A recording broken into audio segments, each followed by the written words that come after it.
Wow. Episode 300 is crazy. Next month will actually be the 6-year anniversary of the first episode of No Chaser. So I just want to say real quick, thank y'all for rocking with us, riding with us, all the R words with us for so long. Whether you watch every episode or you tune in every once in a while, just thanks for the click, and thanks for the listen, and thanks for the view. I think it's a blessing to be able to just sit and talk shit and joke with the homies and create a little getaway for you guys, a little escape. You know what I'm saying? For those of y'all who enjoy me, Nikki Blades, and Ricky Shucks just kicking around and having fun conversations. So thank y'all for watching, and stay tuned. You know what I'm saying? We're not stopping anytime soon. And if you're in Honolulu, Hawaii, live show March 8th, March 9th, bang bang. Stay tuned for details.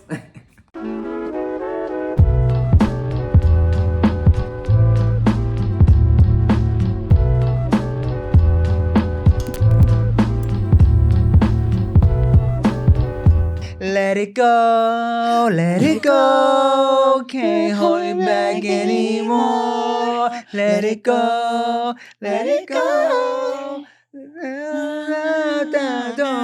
What's up, y'all? Welcome back to the No Chaser Podcast. I'm Tim Shoutout. I'm Ricky Shucks. I'm Nikki Blades. Let me tell y'all, man, it's been so refreshing lately because after a year of daily frozen let it go shenanigans, Oh my gosh. Veyda has entered a new phase. Which She is? still fucks with Elsa and let it go all day, okay? Pero now, West Side Connection. Connect Gang is back. Ching ching. No. Spider-Man phase. Oh. Okay. All of a sudden, she started watching this Spidey and Friends cartoon that comes on. It's Spider-Man,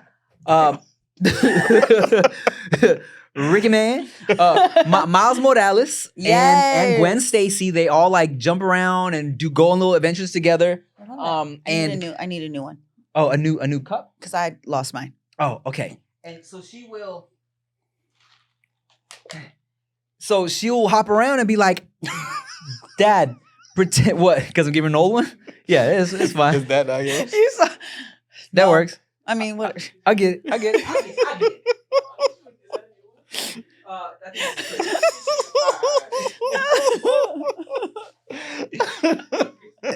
Yeah.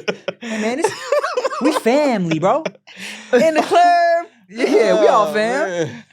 The untwisting of the bottom cup is like your beer pong worst nightmare. Like, how am I sipping off of the wash cup right now? Hilarious.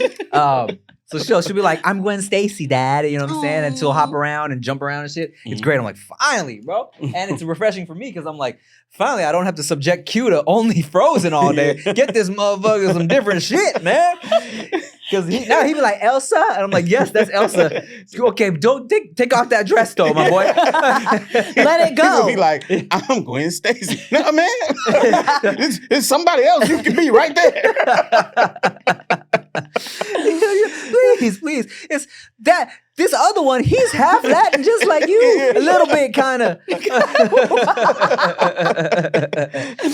Oh my God. Thank God. Okay. I've been trying to tell y'all this story for so long. Every week we come in, every 2 weeks, and I always forget. But so Veyda, well, she likes to make up songs and shit. So when she was like heavily, watching, like loving like the color pink, she had a little pink dress on. She'd be like, I'm a pink girl in a pink world. The other day, she had a black outfit on. Oh shit! So she How'd that song go? running around the house. I'm a black girl in a black world.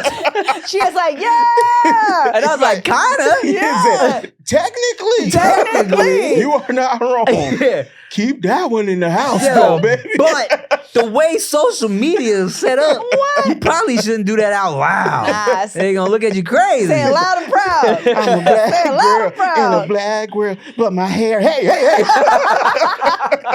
You cut it out right now. So there's that. Yeah, that's fun. Oh, And, shit. And Would you know, you feel better if the color was? I mean, that was about. I was like, what if she's running around wearing white? Yeah. Like, What if she runs Oh, around really? wearing white? white girl in a white world. Mama wear a sheet over my head with the top pointed. She's like, I don't want to wear this black shirt anymore, Dad. I hate black. Oh, we gotta get you a new hobby, baby. Yeah. No more making up no songs. More, no more colors for songs. I'm not gonna lie, Nikki Blaze, since you brought that up. Yeah. There is a part of me that was always in the back of my mind, right? Where she loves Elsa and Mhm. loves we started watching Tangled. She likes Tangled. Okay. And even Gwen Stacy's blonde bitch. Where Veyda's only been gravitating towards these white girls Yeah. with blonde hair. You got to diversify her visual consumption. And I've been trying. Thank God she enjoys Moana. You know, she loved Moana too, and she's even though it's kind of mid, but she, she enjoys different. But she's very much gravitating towards blonde figures to the point where for Halloween she wanted like a little bleach blonde wig for the Elsa outfit and shit like that. But I try to really immediately nip it in the bud. Where she's like, I don't. I think one day she was like, I want hair like this. I don't like my hair. I was like, baby girl, please. I was like, and I kind of bully her into it. I'm like, you keep saying that. We're never showing you Elsa again, okay? No, you don't. No, you don't. Yeah, I told her, I'm like, As she is spending time on her hair, like, that's what you want? yeah, man. I told her, I'm like, you can wear this blonde wig if you promise me that your black hair is beautiful, Yeah. okay? She's like, oh, I know. I'm like, all right, man. But it's still. This one just more beautiful. I just want to be better, She's like, I just want blue eyes and blonde hair no. and what's a BBL? That shit. That'd be crazy. Kids now. Can't have wait a to lot. check in at 16 and see Oh, what the hell's man. happening. Lord. Whoa, Scary shit. Scary. Yeah. How about Nikki Blaze? How about you growing up? Did you struggle with not having people that you could look up to? Absolutely. But I never wanted the blonde hair and the blue eye. That I was blonde at one point, but it wasn't out of hate for myself or my or skin. love for whites. Yeah, no, it was one of those like, let's give try it this out. a Do something try. different, yeah. My hair was like red and all, I didn't see anybody on TV. We've talked about this before. I mean, realistically, we're still getting into the conversation about diverse backgrounds and what it looks like, right? Because you deal with so many other people dealing with bigger issues, and it is a conversation to be had among certain people about like what does being mixed look like, and how do we identify? Who do we identify? The conversations. For the longest time, I wore my background on my sleeve. It felt like because nobody was looking like me or mixed like me that I had to. And as you get older, there's goods and bad to it. Good, at least there's other people out there that understand, like if you tune into what we've been doing or you've watched me, I'm very proud. We're not trying to be anything that we're not. But also it does feel forced at times when I look back. It felt forced. You almost feel like you look back, you feel like, what am I overcompensating for? But then we know what you're overcompensating for. Because to this day, still having that conversation amongst those that are mixed, you aren't comfortable. And if you're in a room full of people that are of one or the other, you're sitting there and you're like, I can't identify fully because my experience is not all you or all you. And you have to search for it. So I think that now with my nieces, I'm so happy to be able to be on the camera and they can see people that look like them. And me as a child, I look just like my niece. And you see the evolution of it, right? Like our hair. Hair is such a big thing culturally. Her hair was soft curls. Now she has a beautiful big fro that my sister lets her braid and do whatever she wants with it, embrace it. But that's how my hair was. So she's not looking around at my sister or my mom and going, why don't I have hair like you guys? Yeah. She sees auntie and we do things. So at least growing up, they made me feel comfortable to a certain extent. One side of the family did not. Okay, my cousins had a white mama. They were. It was an ordeal. Yeah. But yeah, I got lucky with them supporting the brown, and my mom always reminded me that I was the same thing. Your hair is beautiful, but hey, you want to fuck around and turn it red?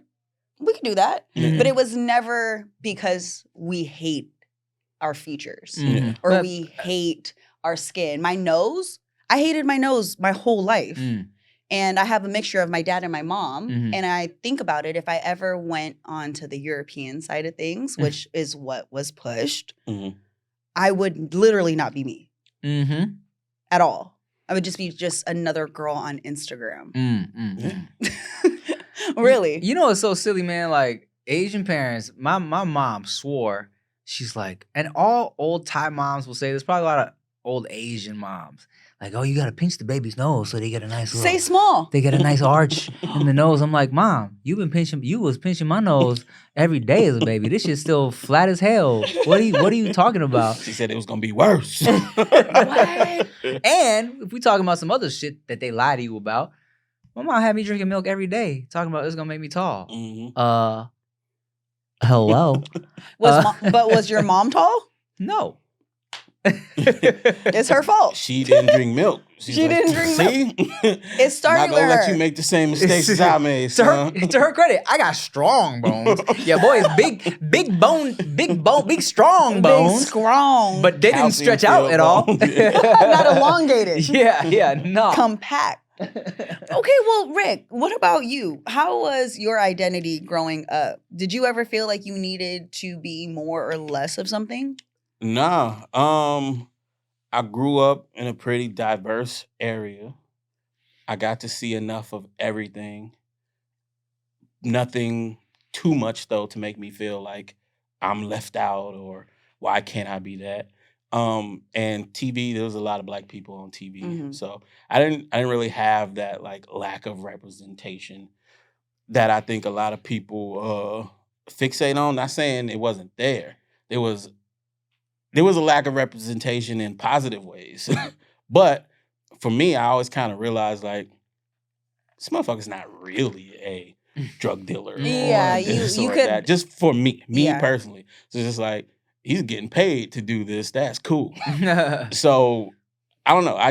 I've always seen me out there in the world. So I never felt a kind of way. Well, let me ask you this. Except for being short. Okay. Short was the issue only because I had to play soccer at recess for a long time. Okay. Because the taller kids were like, you can't play basketball. You're too little.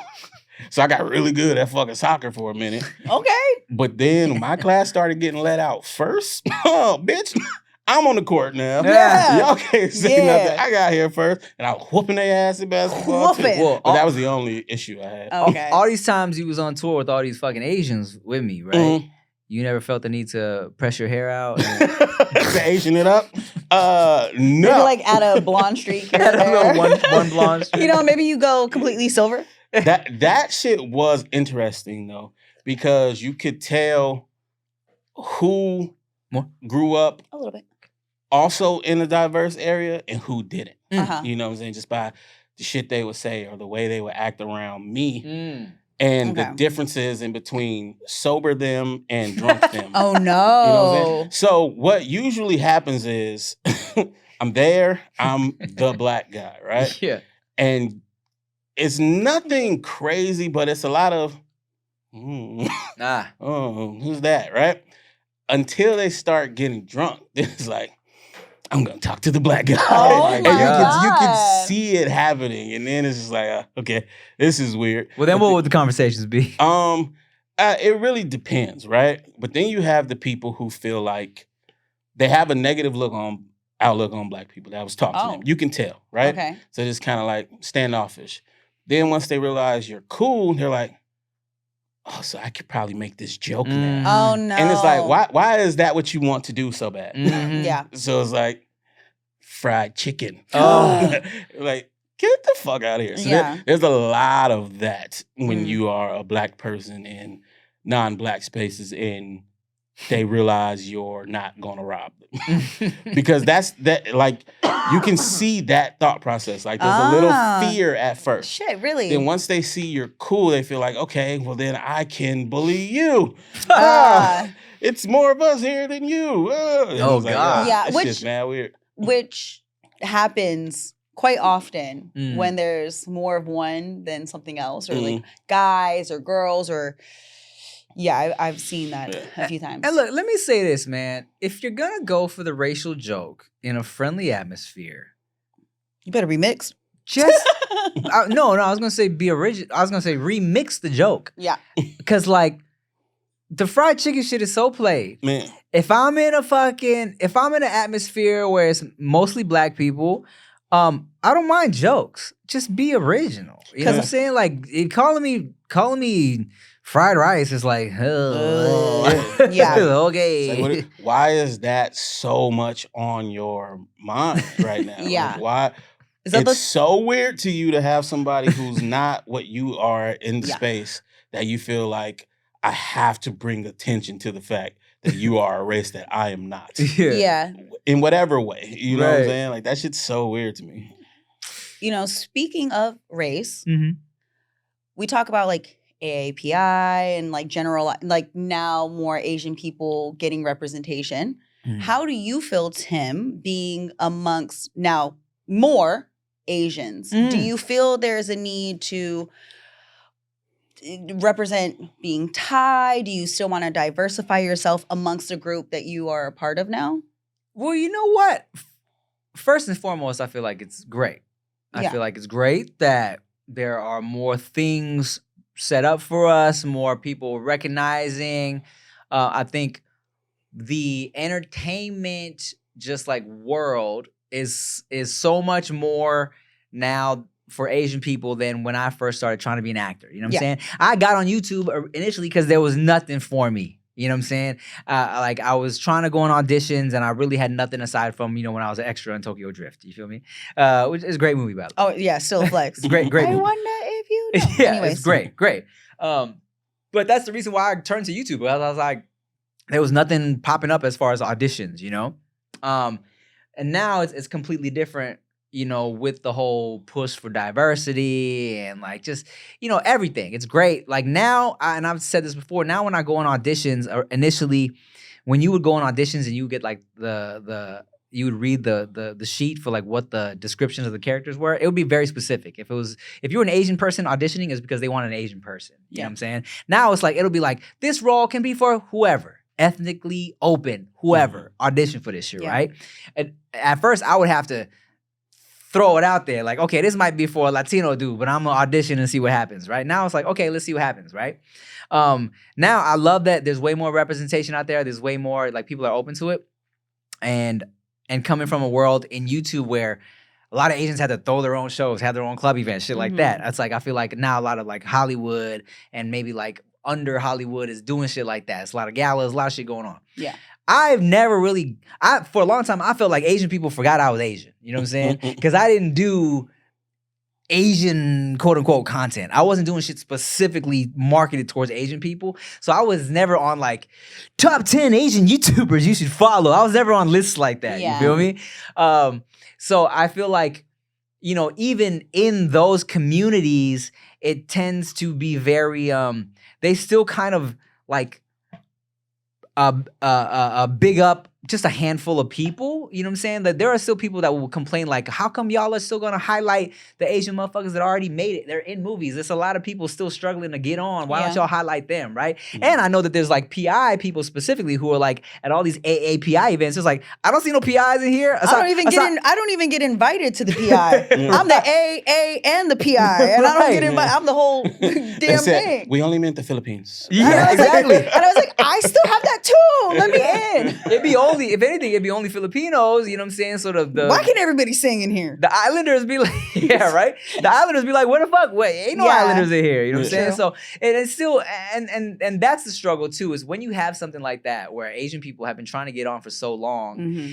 then they kind of start to cannibalize each other. You feel me? Where it's like, okay, there's AAPI event. Where the PIs at? And then it's like, oh, it's an Asian American event. How come it's only Koreans here? Where are the Southeast Asians at? Where are the Cambodians at? Where are the Thai people at? And then they get very nitpicky. So it's kind of like it's this weird mix of, okay, it's great that this is happening, but then motherfuckers are still very upset that their specific people aren't being represented. But to answer your question, I think it's great. And you don't feel like you're fighting to be like, I'm Thai. I don't, because I still feel like in the Thai market, there's not a lot of us. And I feel like I said, I'm not doing specific to this thing. I'm still just trying to just do me, you know? Yeah. And I love that. Yeah. I got follow-up questions leading to more bigger conversation after, right? But first, I didn't know that was happening now, where it's like damn near free for all. We need a guy for this. Yeah. It doesn't matter who you are. So that's dope, right? So one, do you think the overemphasis on race outside of traditional Hollywood or the people in power, I guess, does that hurt anything? Like, because for me, let's say I'm the one who's putting out auditions. It's like, bro, we past that, man. It's for anybody. Yeah. We don't have to hyper-focus on anything now. Do you feel like that is kind of taken away from what is happening over here in the industry? A little bit, bro, because I'll tell you why, right? Like, so if you have black people, right?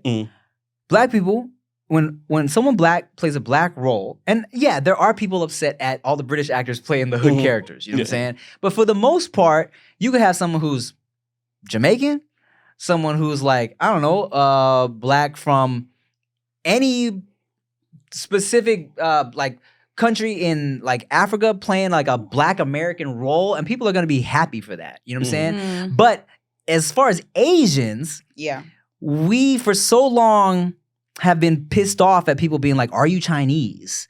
That everybody very much wants to pinpoint, no, I'm not Chinese, I'm Japanese. I'm not Chinese, I'm Korean. That it's like, if you have a Korean person playing a Chinese person, it's an uproar. You feel me? People are pissed about it, right? To the point where I'm writing this movie for me and David as brothers. I got to make sure and say we are half Thai, half Korean parents. So because specific. I'm not trying to piss people off because I know that's going to happen. And that's where it gets annoying, where it's like, okay, there's more roles. What's up, y'all? Welcome to Spitfire, the show where we rip off hot ones, except we're eating spicy noodles, and we're going to freestyle after that. Big Wax, what's up, dog? What's up, Tim? Good to have you. You can already feel the tingle, dude. Ooh, okay. It came out of my wife's vagina. And I did have like a spiritual experience. My raps they ain't nothing light. Spit that shit tight, I take another bite. You don't really want a motherfucking fight. You should go and fly a fucking kite. Espresso. Yeah, we drinking espresso, yeah, we drinking a coffee. Everybody knows that Timmy is the best, don't talk to me. Don't talk to me, no, do not look at me when I'm drinking. I'm on a boat, I'm driving a boat, but I'm still sinking. Hard as fuck, big wax bars, what's up? You want espresso? You better get it started up at Starbucks. Yeah. I put my name on the cup, it says Wax, what's up? She says, Wax, your espresso's ready. I'm like, bitch, give me my cup. But then people are afraid. People are like, damn, I can't audition for this Cambodian dude because I'm Indonesian, right? And because they know some people are going to be pissed about it. And that's where it's annoying, because it's like it doesn't happen in other communities as much, you know? Yeah. I mean, yeah, definitely the British taking the American role. That definitely happens. But no, I definitely see what you're saying. Damn, I forgot my second question. Oh, do you think it's legit? Do you think it being open really gives everyone a chance? Or is it just like, all right, look, we're not just looking for white guys. Anybody can audition, but they're still just gonna look at the white guys. You know what? Nah, you know what? I think I believe it. Yeah. Because I think as far as a Hollywood producer goes, it's kind of in your better interest to, if you can make it diverse and make it work, that's lit for you. You know what I'm saying? Especially in the current social climate, right? Because you know, like Oscars so white was a hashtag for so long, right? So now it's like, if you can get some diversity and it works, then people are happy about that. Okay, let's say it's a super generic role for a male 23 to 27 or whatever, right? nothing to do with race. And then an Asian person gets that part. Yeah. And they're fighting to add stuff about their race into it. Oh, well, in a Korean household, we would do this and this would be there. And then does that, like, how does that feel, right? Because on one hand, you got the part just because you were dope. Yeah. You read the best, you know what I'm saying? This wasn't like, oh, we need a Korean guy. You're a Korean guy. Yeah. But now you want it to come off as if this is Korean focused or whatever race, you know what I'm saying? Does that feel away? Like, would you say it's better to just do the role as is to show like we're all just people? Yeah. Or is it better to be like, I'm bigging up my people. I'm making sure this is in there. I'm going to say that if you do decide to hire somebody of a diverse ethnic background and you want to give your character some substance and relatability, in the age that we live in, we know what everybody is. So adding those small nuances can add layers and something to a film and a character that may have not exist if it was just written for the character itself. So when you hire a specific actor, if you are even able to, let's just say this, if you're even able to have an opinion about your role and how we can make it more authentic to it culturally, I think it's a beautiful thing because not everybody in the room or on watching is going to know what's happening. And it's those small bits and pieces that will make a character more relatable. So if you know the storyline may have been written for a white character, you hire a Korean actor, and there are small things in between, those that are watching are going to pick up on it. And I think that's what makes it special. Because if you really wanted to be authentic to it, then you would have hired and not even let that person have an opinion. And if they allow the conversation to happen in the room, I think that it can be very beneficial in the long run. Yeah, no, I agree because, you know, it would depend for me, right? Like, let's say I'm popping and they hire me for some shit, right? And I'm like, of course, if they hire me, if I got a mom and dad role, they're gonna hire a Asian person to play my mom and dad. And I'll be like, if I'm popping, if I'm a known name, I'm like, okay, yeah, let's throw some shit to make this more legit, right? But if let's say I auditioned and I'm nobody yet, like if I lock down something right now and they were like, yo, okay, we're gonna give you a chance for this, and they were like, yeah, okay, we're having a family dinner and it's like, we're having fried chicken.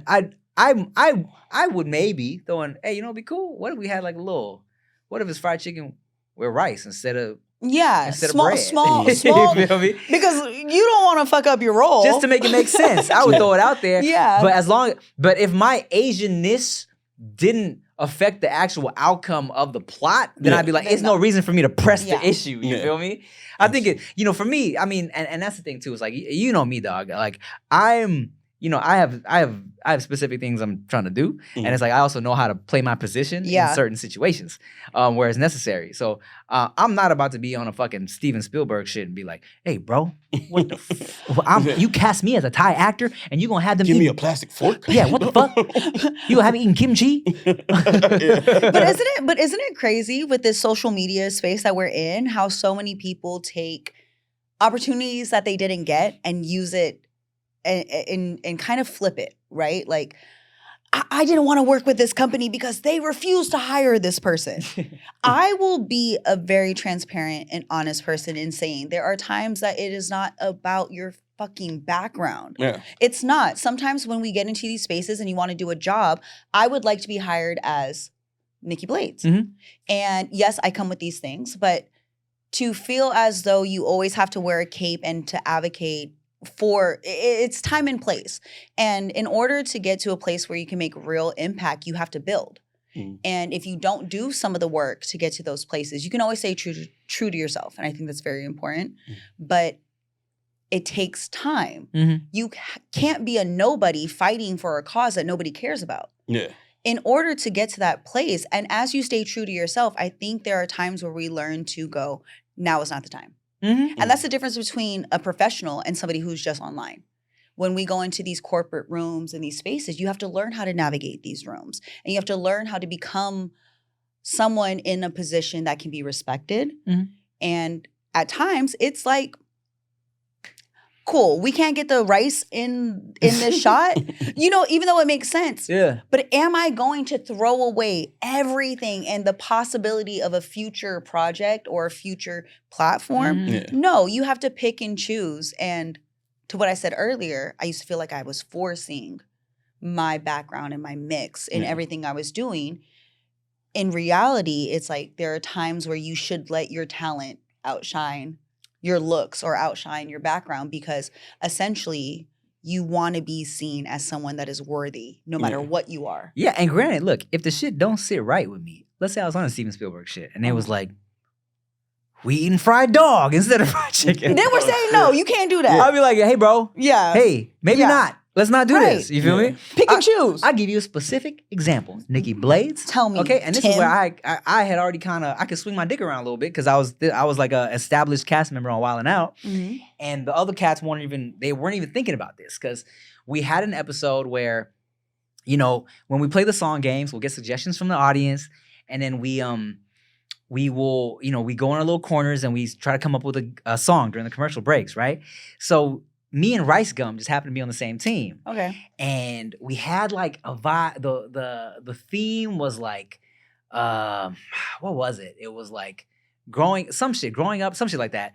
And then they were kind of coming up with a hook where it was like, my dick's not long enough, but my stroke game strong enough, or some shit like that. And I was like, all right, look, this hook is great, but to have me and Rice Gum on the same team making a little dick joke, I'm not feeling that. You know what I'm saying? And they were kind of mad, like, not gonna lie, like, Emmanuel, like, because it was such a good hook. It was funny. Yeah. They were like, they were mad at me, but I'm like, I can't be on this team and let y'all do this, man. Like, it's not working for me. You know what I'm saying? So they switched the whole shit up for me because I had an issue with it. And look, not gonna lie, the one we had to go with last minute was not great. When we were performing it, like afterwards, I was like, yeah. I mean, look. And they were like, man, I'm like, but I'm still not mad at my decision because I'm like, how would this look for me? You know what I'm saying? Being one of the only Asian dudes on this whole show. Now, this is the first time there's ever been two Asian dudes on one team. We singing about little dicks? Nah, I'm not doing that. Yeah. You know? Yeah, I feel that shit. I felt the same when we were doing Powerhouse. And they tried to make my mom a crack addict. Oh, no. Like that. They had a man playing her, voicing her. And they tried to do that. And it was like, nah, bro. Like, I don't like the fact that you got a dude voicing her in the first place. Yeah. But then drugs? Crack? Like, what the fuck is this? You know what I'm saying? And they try to, no, well, I mean, like, it's a character. I'm like, nah, man. And it changed shit. And it ruined, and it took opportunity away from the person who was going to be voicing it. I mean, he had an actual career, so it didn't really matter. But it's like, nah, man. It didn't sit well. Yeah. In the entertainment space, now that there's so many more people that are available to obtain it, right? Social media, really, the internet changed the way that we see the world. We see that there's opportunities, but how much is it on the people casting versus the people showing up? Now we're at a place where accessibility is pretty much available to everyone. If you're able to get into the room based off of who makes it through, how much is it on that door? Like, what's crazy is, I mean, you'd be surprised. I mean, it's kind of even hard to get in the room though. That's what's fucked up. Well, so when everybody talks about like, oh, there's plenty of these actors, or there's plenty of these people out there, and how are we supposed to get them in the room? Yeah. Well, what we're talking about right now is oftentimes the reason why a lot of them are not in the room because they have a stance. A lot of times it's like, all right, this person may not be as good as that person, but they're going to do whatever the fuck we say. They're not going to fuck with our vision. We can get this out of them. So when we hear the term sellout, basically, Got it. But not all the way. Because a lot of times those people genuinely just feel the creative side of it. Mhm. Like black men in the dress. Which Big- is a very big controversial thing, right? conversation. We But talked there's- about that with Jen a couple weeks ago. Yeah. Mhm. But there's a lot of men who just are like, that's funny.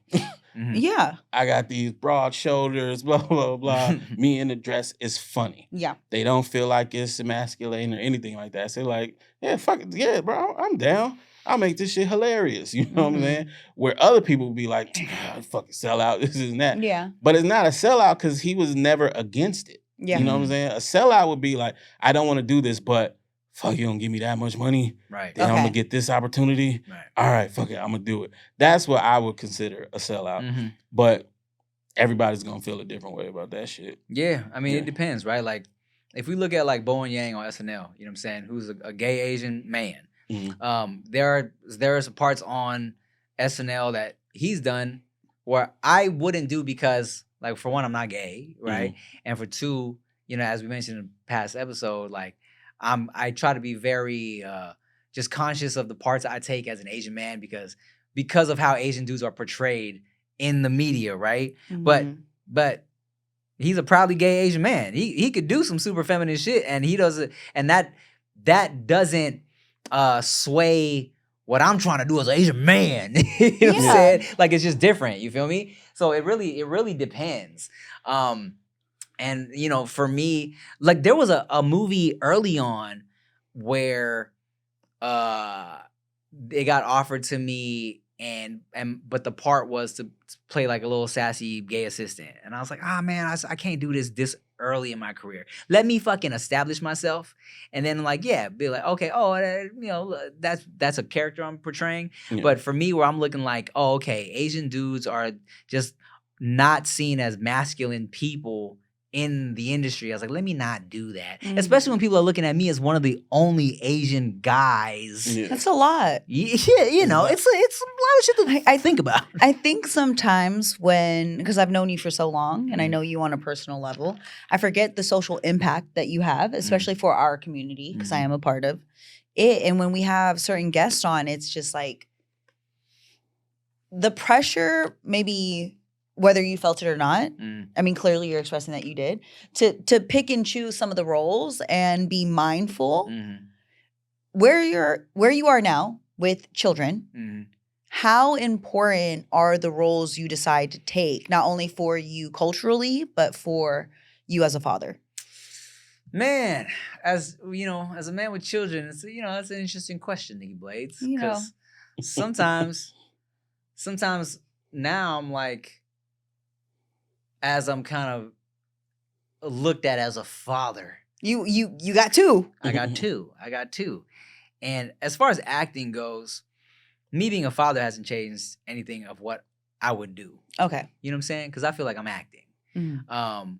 I'm still very mindful of Asian male, trying to undo unhealthy stereotypes. That's what's always forefront of my brain, right? But as far as me being me, speaking on things. Yeah. Sometimes I'll be watching shit as a father, and I'm like, maybe I could talk about my dick a little less now. Just a little bit. Just a little bit. Tiny bit. You know, if anything, not even my dick, maybe I could speak on sexual things a little less. I cuss less. Okay. I cuss a little less just because not only am I conscious of it, but I am cussing less in my real life. Yeah. So it's just kind of, it's like as a forced habit now. Because I'm not trying to cuss around the babies, I'm cussing less in real life. So there's just little things that are changing. I'm still gonna talk my shit, my stuff, but like, you know, sometimes I'm like, okay, you know, I've talked about the sexual things in my life for so long, and that's such an old part of my life. Yeah. Now that I'm, you know, you're just, doing a whole lot of podcasting. I don't necessarily need to talk about that shit as much anymore. You know what I'm Right. saying? Your everyday doesn't consist of Yeah, it that really anymore. doesn't. Yeah. Because if you stayed in those That's probably why you worlds, talk about it so much. Yeah, exactly. It's like, My marriage God. don't even consist of that shit. Holy oh, damn. Denise, you Remember cut the that glory part. days, man. Oh, God. Back in my day. 22 years ago, I used to fuck. Yo, daddy. My dad would always say, you could have been Korean. I remember my dad looked at me one day. He goes, could have been 5'10". You're only 5'9". You could have been 5'10". Hilarious. Hilarious. No, he had a type. Yeah. Tall. Jumbo Koreans. Gotcha. Dad was like, you also could have been white, but you know what? We couldn't do that to you. I was like, thanks, Father, That's for being crazy. so thoughtful. Yeah. You know what I just realized? I think a lot of it too is ego. Because why the fuck did you approach me with that part? What made you feel like offering me the role of the sassy gay dude? You never seen me play gay. Okay, yeah. You know what I'm saying? That What- part. What was in your brain when you thought this dude would be perfect Kill it. at that? Yes, Either sis. you think something about me or you want to make fun of me. Like that's the thought process. Do either of you have a dream role? No. I don't want to do any of this shit anymore. No, are you really just like done? I do not like I like doing this Okay. because I just like talking. Yeah. You know what I'm saying? But yeah, I could if there was a way for me to make a lot of money and never be in front of a camera again, Mm-hmm. I would do that too. Okay. Yeah, I mean, at this point, I feel like I'm just trying to write my dream roles. You know what I'm saying? Like, if I could get to a point where I've always wanted to do a goofy, not even goofy, like an action comedy situation. I think that'd be so fun. And then, of course, I feel like every comedian wants to play a dramatic role at some point. Okay. Where I could flex a little. Just doing that the whole movie. But It's no milk. Oh my God. I stubbed my toe. But like I'm at the point where I'm trying to write my dream roles, and if I could make that shit happen, that'd be great. But we'll see, man. Just trying to, but that's just hard. Yeah, but you gotta have the dream first. Mhm. Yeah. What about you? Do you want to pursue actual like acting and stuff, or like what is the goal for Nikki Blades? Because I feel like if you start speaking some shit out there, there's people that'll be like, well, actually, we can make that happen for you. Got 1.5 million. You want to be a wife? Yeah. Sure. Yeah. I'm tired of struggling. It's been hard out here. It's my turn. Okay, go ahead. Shit. Yeah. Acting. Mm. I need work. I would love to study. But there is something about being a little bit raw, a little bit green when it comes to it that brings authenticity. And the only reason why I even felt that I have multiple friends. I've done small bits and pieces and some projects. You were great in that thing. Too. Thank you. Yeah. Post a little clip. I was like, oh, Nikki Blade. Yeah. I worked with Clarity on one when we shot that in New York. Shout out to my short king. Yeah. Yeah, love him. Also, I ended up shooting with another very popular influencer, and I enjoyed it. I Fuck loved that it. guy, I love being. I'm not gonna. It's not no need. I don't even know what you're talking about. To start acting, and I liked it, but I'm not gonna lie. There's a lot of fear around it. There's a lot of fear in the sense of like not being good enough, or you already know. It feels like everybody already knows each other, or if I decide to put myself out there like that. Well, you're also such a perfectionist.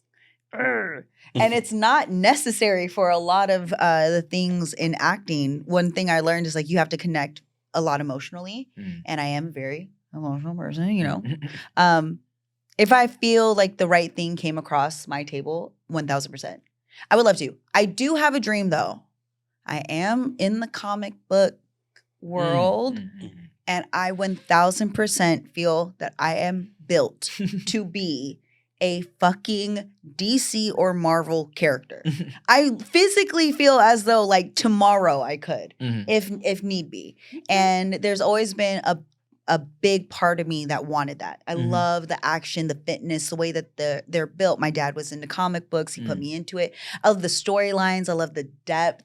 I like there's so much to them that if that was something tomorrow was like, hey, Nikki, I think you should go and try to become a superhero or a villain or whatever, or be in that type of space, that Nikki would Blades be as Batman. Got it. got it. Yeah. 1000%. Like I'm just watching Creatures Commando on Max. It's like a DC, It's a DC. anime kind of situation. Yeah. So even when I think, and I put it out there, there's The Bride. Was created for Frankenstein in order to be with him and all this other stuff. But just her build, her frame, her character, her persona, I think that's what Nikki Blades is. So essentially, one day I hope to be able to act and it fit. Also, Cameron Diaz, Sofia Vergara. When you think of a lot of sexy, beautiful women that are kind of funny, I've always identified with that. Okay. So if I could, I would. Okay, cool. So I'm not saying like tomorrow I'm going to be an actress, but if tomorrow somebody wants me to be an actress, You said something that I forgot.